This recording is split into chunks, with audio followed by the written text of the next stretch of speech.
Hi there everyone, this is Shant Kumar Arora. Welcome to 5 Solution where your health is our priority. So इस video में हम बात करेंगे levers के बारे में और I promise that after watching this video आप लिवर्स के कॉन्सेप्ट को प्रैक्टिकली एंड थियोरेटिकली अपने प्रैक्टिस में बहुत अच्छी तरह से अप्लाई कर पाएंगे. So आइए शुरू करते हैं. जब भी हम लिवर्स की बात करते हैं तो स्टूडेंट्स को लगता है कि बहुत ही टिपिकल सा टॉपिक है, बहुत हार्ड है इसको समझना और जनरल इंफॉर्मेशन सबको पता होती है कि बेसिकली हमारे पास 3 क्लास होती है लिवर्स की, that is class 1 liver, class 2 liver and class 3 liver. लेकिन आज मैं आपको बेसिक टर्मिनोलॉजी से समझाऊंगा कि तीनों में डिफरेंस क्या है और प्रैक्टिकली कैसे लिवर का जो कॉन्सेप्ट है वो अप्लाई करेंगे अपनी हम फिजिकल थेरेपी में. जनरली जब भी हम बात करते हैं लिवर की, लिवर एक रिजिड स्ट्रक्चर है, कोई भी रिजिड स्ट्रक्चर जो कि रोटेट कर रहा है. रोटेट करना मतलब कि मूव करना एंगुलर मोशन में या फिर रोटेशन मोशन में या सर्कुलर मोशन में मूव कर रहा है कोई भी एक सेगमेंट. सपोज लाइकवाइज अगर हम ह्यूमन बॉडी की बात करेंगे तो जो हमारी बोन्स है एक तरह से ये भी एक लिवर का काम कर रही है, क्योंकि बोन के एक शाफ्ट वो भी एक रिजिड स्ट्रक्चर है जो कि एक मूव कर रही है अराउंड ए फल्क्रम. अभी फल्क्रम क्या होता है? Fulcrum is the axis around which the segment is rotating और मूविंग. सपोज अगर मैं फ्लेक्शन कर रहा हूं तो ये भी एक रोटेशनल मोशन है, क्योंकि जो एनाटॉमिकल स्ट्रक्चर्स है वो इस मोशन को लिमिट कर रहे हैं. जो ओलिक्रोनॉन है वो जाके पीछे अटैच होता है जब हम एक्सटेंशन करते हैं, तो वहां पे एक तरह से बोनी लिमिट आ चुकी है, एनाटॉमिकल लिमिट बैरियर आ गया है, इस वजह से और पीछे नहीं जा पाएगा. लेकिन अगर वो बैरियर ना होता तो ये पूरा एक रोटेशन मोशन क्रिएट हो जाता. तो एक तरह से यहाँ पे हमें क्या चीज पता चली कि जो हमारा फल्क्रम है, फल्क्रम इज द एक्सिस, और अगर हम ह्यूमन बॉडी में बात करेंगे fulcrum is the are human joints. जितने भी हमारी बॉडी में जॉइंट्स हैं एक तरह से फल्क्रम इंटरेक्ट कर रहे हैं, जिसके ऊपर जो डिस्टल बोन है या प्रोक्सिमल बोन है वो मूव कर रही है. That is the segment, the bony segment, the rigid structure of the lever. So आपको ये दोनों कॉन्सेप्ट समझ आएगा कि लिवर क्या चीज होती है. लिवर एक बॉडी सेगमेंट है या फिर कोई भी एक बॉडी सेगमेंट या फिर कोई रिजिड स्ट्रक्चर जो कि मूव कर रहा है अराउंड ए फल्क्रम, एक फल्क्रम के चारों तरफ मूव कर रहा है. एक मूव करने के लिए एक स्ट्रक्चर चाहिए जिसको हम एक्सिस या फल्क्रम कहते हैं. अब इस फल्क्रम की पोजीशन के डिपेंड, इसको फल्क्रम को पोजीशन को मानते हुए हम लिवर्स को 3 क्लास में डिवाइड करते हैं और इसको याद करने का बहुत ही आसान एक आइडिया है या निमोनिक कह सकते हैं आप. जब भी हम बात करते हैं कि लिवर्स की, सबसे पहले आपको 2 चीज पता होनी चाहिए जिससे पहले हम जाएंगे अपने 3 लिवर क्लास की ओर कि और क्या क्या चीज होती है लिवर्स में. एक तो आपको पता चल गया लिवर एक रिजिड सेगमेंट है या फल्क्रम है, और साथ में आपने 2 टर्म और सुने होंगे जो आपने रीड किया होगा ये बुक्स में, कि एक होता है रेजिस्टेंस आर्म, एक होता है अपवर्ड आर्म. तो इनके जैसे नाम से पता चला रेजिस्टेंस एंड अपवर्ड. रेजिस्टेंस मतलब जो किसी काम को होने से रोके, और एफर्ट मतलब कि जो आप एक्शन लगा रहे हैं किसी भी काम को परफॉर्म करने के लिए आप जो फोर्स लगा रहे हैं वो आपका एफर्ट होता है. सपोज अगर मेरे को मैं बाइसेप फ्लेक्शन का आपको एग्जांपल इसलिए दे रहा हूं कि आप ये विजिबल है इजीली. सपोज अगर मेरे को बाइसेप फ्लेक्शन करना है तो इस मोशन में जब मैं बाइसेप फ्लेक्स कर रहा हूं तो ग्रेविटी किस साइड डायरेक्शन में एक्ट करती है? डाउनवर्ड डायरेक्शन में. अगेन जो मेरी बाइसेप ब्रेक है, that is the flexor of my elbow joint, and elbow joint is acting as a fulcrum और axis around which this bony lever is rotating और moving. So bicep ने जो torque create करी उसकी वजह से जब बाइसेप की जो फोर्स है, जो फोर्स ऑफ कंट्रैक्शन है, जो स्ट्रेंथ ऑफ रोटेशन है, strength of rotation is torque, कि कितनी स्ट्रेंथ से आप एक सेगमेंट को रोटेट करा पा रहे हैं उसको हम टॉर्क कहते हैं. अब जितनी स्ट्रेंथ से ये कंट्रैक्शन होगा, अगर वो स्ट्रेंथ ग्रेविटी के अगेंस्ट, जितनी ग्रेविटी पुल कर रही है उस सेगमेंट का, उससे ज्यादा फोर्स लग गई तो हमारा मूवमेंट जो है क्रिएट हो जाएगा.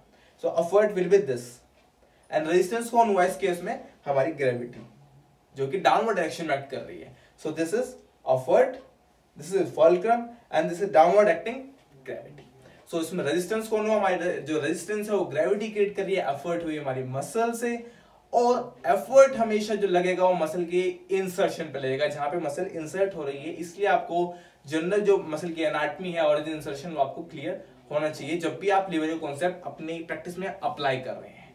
सो नेक्स्ट ये हो गया आपका दो concept, that is the your effort and resistance. Effort जिस डायरेक्शन में आप मूवमेंट चाह रहे हैं, अगर उस डायरेक्शन में मूवमेंट हो रही है तो that is the effort, and opposite of is resistance जो कि उस मूवमेंट होने को रोक रहा है। इसी एग्जांपल को दूसरे अगर वे में देखते हैं, supply was in eccentric contraction, जिसमें कि सपोज आप चाह रहे हैं कि जो आपका कॉम्प्लेक्स है, फोरआर्म कॉम्प्लेक्स, ये डाउनवर्ड डायरेक्शन में मूव करे, तो इस टाइम इस मोशन को कौन रेस्ट्रिक्ट कर रहा है, हमारी ग्रेविटी या फिर हमारी मसल? ऑब्वियसली जो अभी हमने बताया जो एफर्ट है, एफर्ट इज समथिंग जिस साइड हम मोशन करवाना चाह रहे हैं। तो इस टाइम मोशन कहां, मैं किस साइड मोशन कराना चाह रहा हूं? डाउनवर्ड डायरेक्शन में। जब मैं डाउनवर्ड डायरेक्शन में मोशन करवाना चाह रहा हूं तो उस टाइम इसको कौन रोक रहा है? माय बाइसेप ब्रेक क्या है। सो मतलब कि इस कंडीशन में जो मेरी बाइसेप ब्रेक की है वो मेरा रेजिस्टेंस हो गई, और जो ग्रेविटी है जो असिस्ट कर रही है मूवमेंट को, जिसकी वजह से मेरा आर्म नीचे जा रहा है, या फिर मेरी ट्राइसेप, या फिर हम सिंपल अगर बात करते हैं ग्रेविटी की, तो वो एक तरह से एफर्ट हो चुकी है यहाँ पे, और जो मेरी बाइसेप है वो रेजिस्टेंस बन चुकी है। तो ऐसे अल्टर होता है इस रेजिस्टेंस और एफर्ट का गेम। एफर्ट जब भी होगा, अगर आप जो मोशन कराना चाह रहे हैं, अगर उस डायरेक्शन में मोशन हो रही है और जो फोर्स उस डायरेक्शन में हेल्प, मूवमेंट कराने में हेल्प कर रही है, वो एफर्ट फोर्स होगी, और उसका अपोजिट एक्शन जो करवा रही है या उसको होने नहीं दे रही है, वो उसकी रेजिस्टेंस फोर्स होगी। अब लीवर का कॉन्सेप्ट आप यूज करके अपने प्रैक्टिस में जो है आप लेस फोर्स से मैग्नीफाई कर सकते हैं अपनी फोर्सेस को, इसका कॉन्सेप्ट को बेसिकली यूज करके, जैसे मैं आपको आगे डिफरेंट लीवर्स में समझाऊंगा कि कैसे इस चीज का आप यूज करेंगे। तो आप जैसे कि आप समझ चुके हैं इसके तीन basic concept, meaning of fulcrum and your resistance and your effort. अब जब बात करें, जैसे कि आप इमेज में देख पा रहे हैं, एक रिजिड सा बॉडी है, उसके बीच में एक एक्सिस रखी हुई है, जैसे आपने सीसो देखा होगा अपने पार्क्स में। तो सीसो क्या होता है, उसमें एक फुलक्रम होता है, उसके दोनों तरफ मूव करता है, और जो उसके बीच का स्लाइडर है, ये उसका एक रिजिड बॉडी है, जो हमने लिवर की डेफिनेशन में देखा है। तो अब फुलक्रम जो है वो उसका सेंटर पार्ट है जिसमें मूवमेंट हो रही है। देन अब क्या होता है इसमें, सेकंड चीज क्या आएगी अब, कि जब भी हम बात करते हैं रेजिस्टेंस की, सो फुलक्रम से लेके जिस डायरेक्शन में रेजिस्टेंस लग रहा है, जहां पर रेजिस्टेंस अप्लाई हो रहा है, पूरे रिजिड बॉडी की एक बात कर रहे हैं, उतना डिस्टेंस होता है हमारा रेजिस्टेंस आर्म, और जिस डायरेक्शन में या फिर जिस पॉइंट पे एफर्ट लग रहा है, और उस पॉइंट से फुलक्रम तक या फिर एक्सिस तक जो डिस्टेंस होती है उसे हम कहते हैं एफर्ट आर्म। जैसे कि आप इमेज में देख पा रहे हैं, जिस साइड एफर्ट लग रहा है, मतलब जिस साइड आप मूवमेंट कराना चाह रहे हैं, जो एफर्ट लगा पा रही है, suppose in case of our bodies, हमारी जो मसल्स हैं उसका जो इंसर्शन है वो उसका एफर्ट पॉइंट है, वहां से लेके जो परपेंडिकुलर डिस्टेंस है हमारी एक्सिस तक, उसको मूवमेंट आर्म भी कहते हैं। और वही यहाँ पे क्या कर रही है, एक तरह से एफर्ट आर्म का एक्शन कर रही है। और जो एक्टिविटी या फिर जो फोर्स, जो ग्रेविटी लग रही है, suppose gravity acting in downward direction from this point, तो जो डिस्टेंस है यहाँ से एक्सिस तक का या फुलक्रम तक का, ये उसकी रेजिस्टेंस आर्म हो चुकी है।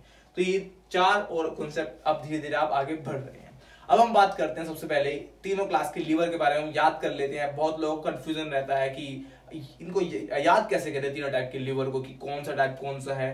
तो सबसे पहले इनको कॉन्सेप्ट समझने के लिए आपको बेसिक इनका पता होना चाहिए कि कौन सा टाइप का लीवर आप किस में क्लासिफाई करेंगे।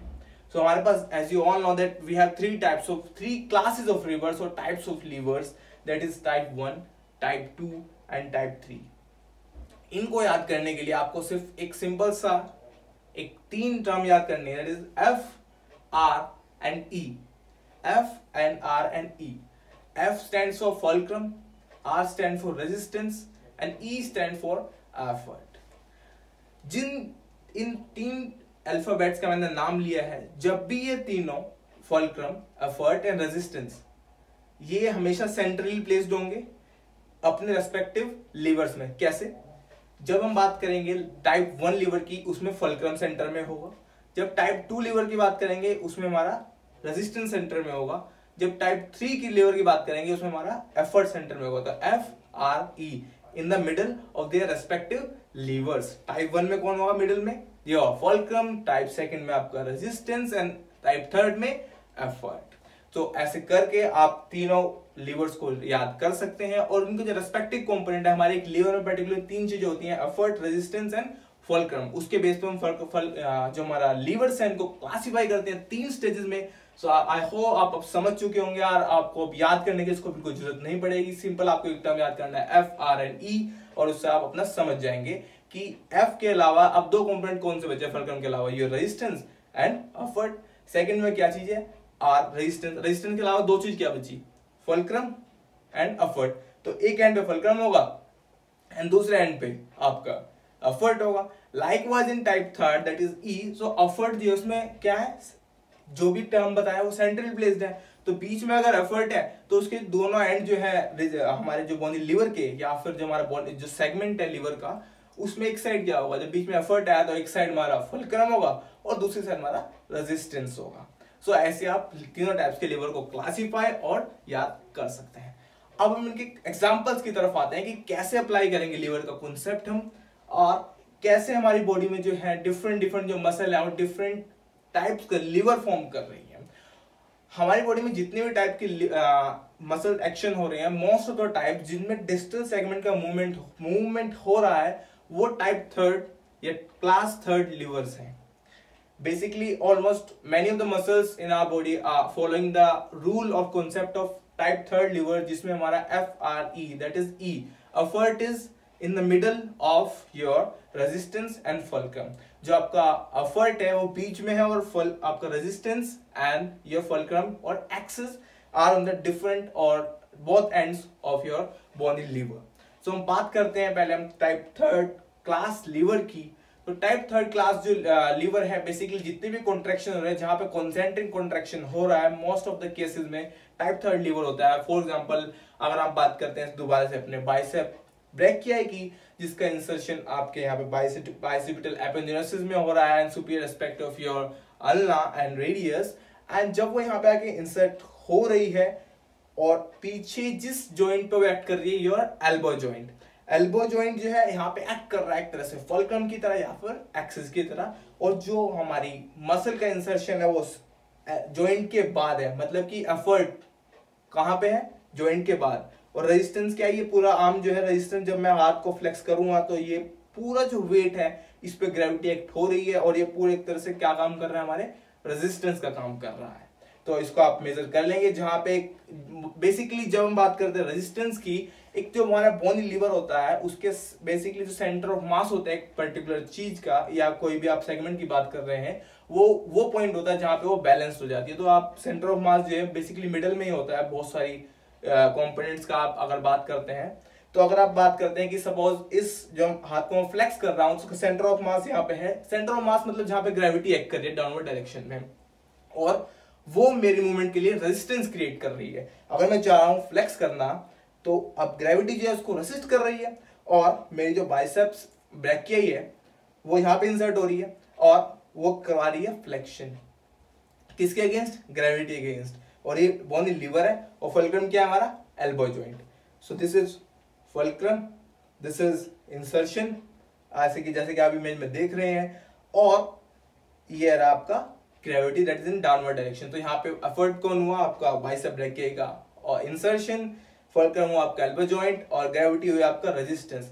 तो इसमें आप कौन सा टाइप का लीवर फॉर्मेशन हुआ है, जैसे कि अभी आपने समझा कि जिसमें एफर्ट सेंटर में होगा और हमारा फुलक्रम और रेजिस्टेंस दोनों अलग एंड्स पे होंगे, वो कौन सा टाइप का लीवर होगा, type third lever. So I hope आप समझ चुके हैं कि कैसे हम लीवर्स का पता लगाते हैं। तो ये जो कॉन्सेप्ट है आप डिफरेंट मसल में अप्लाई करके देख सकते हैं, जिनमें कॉन्सेंट्रिक कॉन्ट्रैक्शन हो रहा है, कॉन्सेंट्रिक कॉन्ट्रैक्शन। सो उन कंडीशन में आपको टाइप थर्ड लीवर देखने को मिलेगा मोस्ट ऑफ द मसल्स में।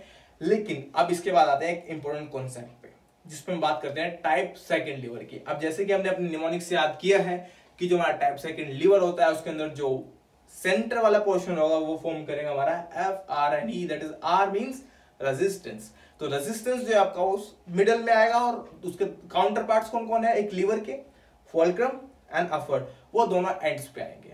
अब ये वाली सिचुएशन कब क्रिएट होगी, ये सिचुएशन ज्यादा तब क्रिएट होती है जब एक पर्टिकुलर जॉइंट पे इसेंट्रिक कॉन्ट्रैक्शन हो रहा होता है या फिर एंटी ग्रेविटी मोशन हो रहा होता है। सपोज दोबारा से हम अगर हम बाइसेप ब्रैकिया का एग्जांपल लेकर चलते हैं कि इस कैसे एक बाइसेप ब्रैकियाई जो है अब वो टाइप सेकंड लीवर में कन्वर्ट हो जाएगी।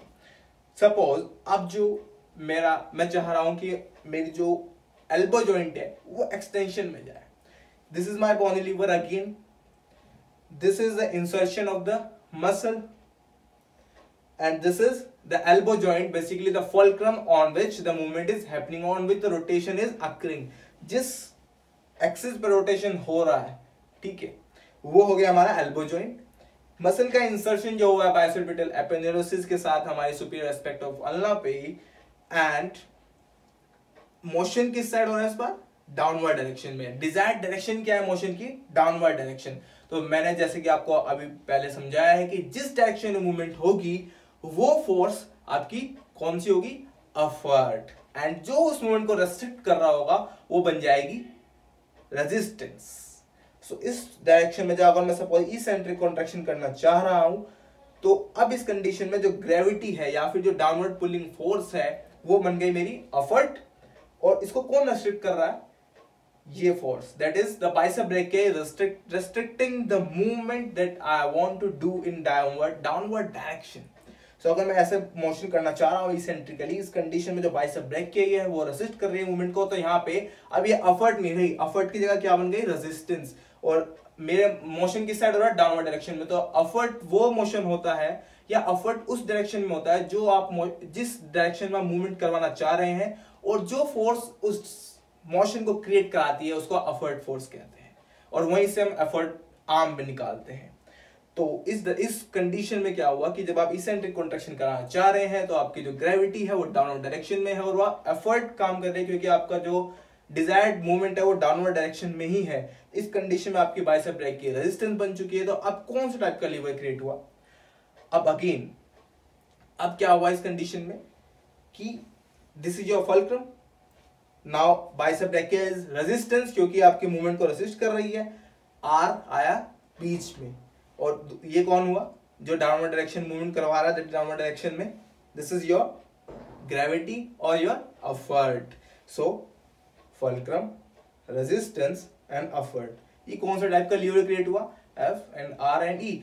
आर रेजिस्टेंस बीच में किस वाले कौन से वाले लीवर में आता है, योर टाइप 2 लीवर में, या फिर क्लास सेकंड लीवर में आता है हमारा। आर रेजिस्टेंस बीच में आएगा और उसके जो काउंटर पार्ट होते हैं लीवर के वो आएंगे हमारे साइड बाय साइड। लाइकवाइज आपने जैसे एग्जांपल देखा, इसमें रेजिस्टेंस जो है हमारी वो बाइसेप ब्रैकिया क्रिएट कर रही है, तो रेजिस्टेंस बीच में आया, और फल्क्रम हमारा एल्बो जॉइंट है।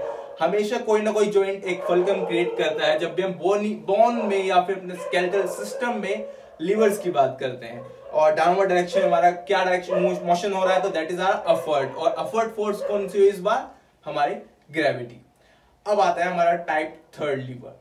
टाइप थर्ड लीवर जो है, सॉरी टाइप फर्स्ट लीवर। अब टाइप थर्ड हम कंप्लीट कर चुके हैं, टाइप सेकंड हम कंप्लीट कर चुके हैं। अब टाइप फर्स्ट लीवर की जब बात करते हैं तो आपको पता है कि उसमें फल्क्रम जो है सेंट्रली प्लेस्ड होगा। मतलब फल्क्रम क्या होता है, जो आपका जॉइंट है जिस पे मोशन क्रिएट हो रहा है। सपोज एल्बो, अगर हम बात करें शोल्डर की, तो शोल्डर जो है अगर मोशन क्रिएट हो रहा है शोल्डर पे, तो शोल्डर मेरा फल्क्रम है, और जो मूवमेंट जिस बोनी लीवर की मूवमेंट हो रही है या एक रिजिड सेगमेंट की मूवमेंट हो रही है, that is my humerus, the humerus bone, जिसका मोशन हो रहा है इस फल्क्रम पे। तो अगर टाइप 1 की हम बात करते हैं, टाइप 1 में क्या होगा कि जो फल्क्रम है वो हमेशा सेंट्रली बेस्ड होगा, और जो लीवर के काउंटर पार्ट्स हैं that is your resistance, your upward, वो साइड बाय साइड होंगे और फल्क्रम बीच में आएगा, क्योंकि आपने निमोनिक में देखा एफ जो है वो टाइप 1 में सेंटर में आएगा, मतलब फल्क्रम जो है बीच में आएगा। तो फल्क्रम, देन योर साइड में क्या होगा, एक साइड होगा रेजिस्टेंस और एक साइड होगा अपवर्ड, वो किसी भी साइड हो सकते हैं, लेकिन जो एफ आर ई है वो बस बीच में वही आएंगे, आपको ये चीज याद रखनी है, ठीक है। अब नेक्स्ट मूव करते हैं इसके एग्जांपल की तरफ। आपने एक मसल का नाम सुना होगा, दैट इज द सुप्रास्पाइनटस, जो कि 10 to 15 डिग्रीज एब्डक्शन में हेल्प करती है, प्राइमरी एब्डक्शन में, एंड इसका जो ओरिजिन होता है सुप्रास्पाइनस फोसा से होता है, और इंसर्ट होती है ग्रेटर ट्यूबरकल में हमारे ह्यूमरस के like in this point. And अगर आप जैसे कि इमेज में देख पा रहे हैं, इसके एनाटॉमी के अकॉर्डिंग जो हमारा फल्क्रम है दैट इज हमारा glenohumeral joint, that is our shoulder joint, वो सेंट्रली प्लेस्ड है। इसका इंसर्शन जीटी पे that is greater tubercle, and इसका जो अपवर्ड आ रहा है जब भी अबडक्शन करा रहे हैं तो किस डायरेक्शन में हो रहा है, insertion is at that point fulcrum is that point, that is your shoulder joint, and जब मोशन करा रहे हैं, इसका एक्शन क्या है, इसका एबडक्शन। जब एबडक्शन करा रहे हैं तो जो डाउन फोर्स लग रही है वो डाउनवर्ड डायरेक्शन में लग रही है, जैसे कि आप इमेज में देख पा रहे हैं। तो इसने कौन सा टाइप का मोशन क्रिएट किया, यहाँ पे कौन सा क्लास की लीवर क्रिएट किया, that is your type first, क्योंकि फल्क्रम सेंट्रली प्लेस्ड है। Resistance again in by the help of gravity की रेजिस्टेंस जो है ग्रेविटी अप्लाई कर रही है, क्योंकि आप एबडक्शन करने की कोशिश कर रहे हैं। एंड द फोर्स और ऑफ एफर्ट, जिस डायरेक्शन आप मूवमेंट अप्लाई करना चाह रहे हैं वो है कौन होगी आपकी, दैट इज योर सुप्रास्पाइनेटस, जो कि इंसर्ट हो रही है आपकी ग्रेटर ट्यूबरकल पे। तो आपको हमेशा एक चीज याद रखनी है कि जो एफर्ट और रेजिस्टेंस वाला कॉन्सेप्ट है ये अल्टर हो सकता है अगर हम टाइप 1 लीवर की बात कर रहे हैं या क्लास 1 लीवर की बात कर रहे हैं, क्योंकि इसमें फल्क्रम बीच में है। तो रेजिस्टेंस और फल्क्रम दोनों किसी भी साइड हो सकते हैं, इसमें कोई डिफरेंस नहीं आएगा। तो ये हो गया आपका तीनों लीवर का कॉन्सेप्ट। आई होप आप बहुत अच्छी तरह इसको समझ चुके होंगे। एंड अब हम बढ़ते हैं एक मोस्ट इंपॉर्टेंट कॉन्सेप्ट की तरफ, जिसको हम कहते हैं मैकेनिकल एफिशिएंसी। मैकेनिकल एफिशिएंसी क्या होती है, जो जिस कॉन्सेप्ट का आपको बेसिकली यूज करना है अपनी प्रैक्टिस में। मैकेनिकल एफिशिएंसी के जो फॉर्मूला होता है is equal to effort upon resistance, और you can say effort arm upon resistance arm. तो आपको पता है कि जो चीज डायरेक्टली प्रोपोर्शनल होती है, जैसे कि आप फॉर्मूले में देख पा रहे हैं, तो अगर हम एफर्ट को बढ़ा देंगे तो मैकेनिकल एफिशिएंसी विल इंक्रीज, अगर हम रेजिस्टेंस को बढ़ा देंगे मैकेनिकल एफिशिएंसी विल डिक्रीज।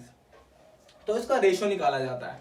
तो जो हमारे टाइप 3 या क्लास 3 के लीवर होते हैं उनकी वो बेसिकली मैकेनिकल डिसएडवांटेज में होते हैं, क्योंकि उनका जो रेजिस्टेंस होता है दैट इज सॉरी ये एफर्ट जो होता है वो सेंट्रली बेस्ड होता है, और उसकी वजह से जो उनका रेजिस्टेंस आर्म होती है ज्यादा होती है, जितनी कि आप मसल में देखेंगे कि रेजिस्टेंस आर्म कितनी लंबी है उसमें। अगर हम सपोज बात कर रहे हैं बाइसेप फ्लेक्शन की अगेन, सो इसमें क्या है कि जो आपकी मूवमेंट आर्म है आपके एफर्ट की, दैट इज योर मसल्स की बाइसेप रखिए की, वो कितनी स्मॉल है as compare to the lever arm of your resistance, जो कि ग्रेविटी की वजह से रेजिस्टेंस क्रिएट हो रहा है। और ये जब भी हम एक आर्म का साइन निकालते हैं, आइदर योर एफर्ट आर्म और रेजिस्टेंस आर्म, इसको देखते हैं कि जिस प्लेस पे फोर्स एक्ट हो रही है वहां से लेकर एक्सिस तक का distance, this is known as either effort arm और रेजिस्टेंस आर्म। तो अगर हम बात करते हैं टाइप 3 लीवर की, तो ये ज्यादातर मैकेनिकल डिसएडवांटेज में होता है। उस कंडीशन में क्या होता है कि जो आपका रेजिस्टेंस आर्म है is longer than your effort arm, तो जो मसल है उसको ज्यादा एक्टिविटी परफॉर्म करनी होती है। And vice versa happen in type 2 lever, जिसमें इट इज मैकेनिकली एडवांटेज, क्योंकि इसमें जो रेशियो होता है दोनों का it is always greater than 1। And now we have the type 1 class lever, जिसमें कि जो आपका फल्क्रम है वो डिसाइड करेगा कि जितना वो किसके पास जाएगा, रेजिस्टेंस वाले आर्म, जितना वो रेजिस्टेंस वाले पॉइंट की तरफ जाएगा मतलब कि एफर्ट आर्म बढ़ती जाएगी। अगर इसका अपोजिट कहेंगे, अगर फल्क्रम जो है अब वो मूव कर रहा है एफर्ट की तरफ, तो मतलब एफर्ट और फल्क्रम के बीच का डिस्टेंस जो है वो डिक्रीज हो गया, तो अब रेजिस्टेंस आर्म इंक्रीज हो गया, तो मतलब मैकेनिकल डिसएडवांटेज की तरफ जा रहे हैं। हमारा जो मेन पर्पस है वो है कि आपको जो आपकी एफर्ट आर्म है उसको इंक्रीज करना है।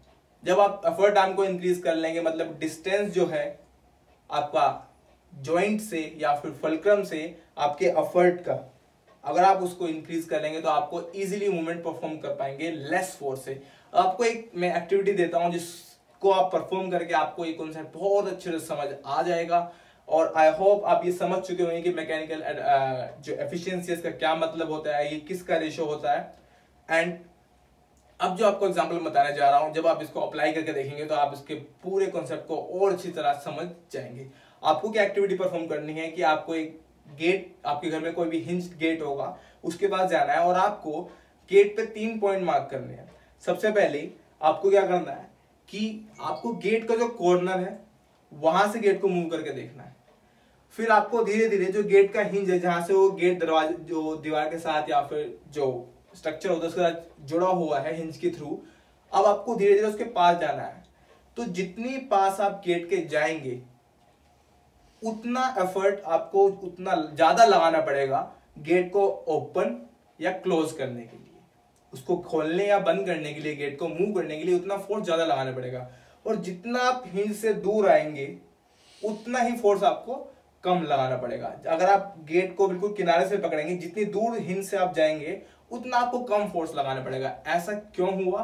क्योंकि जो आपकी एफर्ट फोर्स है वो आप लगा रहे हैं अपनी फोर्स से, मतलब अपनी मस्कुलर फोर्स से आप एफर्ट लगा रहे हैं, और जो एफर्ट आर्म है जितनी आप लंबी करते जाएंगे, एफर्ट आर्म कैसे इंक्रीज हो रही है? जितना आप हिंज से दूर जा रही है। हिंज क्या चीज है? Again fulcrum. तो जितना आप फुलक्रम से दूर जाते जाएंगे आपकी जो एफर्ट आर्म इंक्रीज होती जाएगी और मैकेनिकल एफिशिएंसी जो है वो बढ़ती जाएगी, मैकेनिकल एडवांटेज आता जाएगा और कम फोर्स में आप गेट को जो है मूव कर पाएंगे। और जितना आप उसके पास जाएंगे आपकी एफर्ट आर्म कम होगी और उसकी वजह से आपको और ज्यादा फोर्स लगाना पड़ेगा इस एक्टिविटी को परफॉर्म करने के लिए।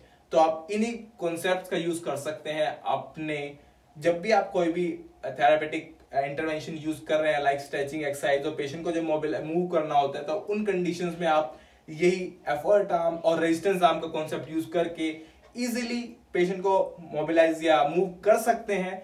सो I hope you understand the video. और जब आप ये एग्जांपल परफॉर्म करके देख लें गेट वाला, तो अगर आपको अच्छी तरह समझ आ गया हो तो आप हमें कमेंट बॉक्स में बता सकते हैं, और आपको कोई डाउट हो इस कॉन्सेप्ट में तो भी आप बता सकते हैं। So thank you so much for listening the video and keep learning, stay tuned and have a nice day.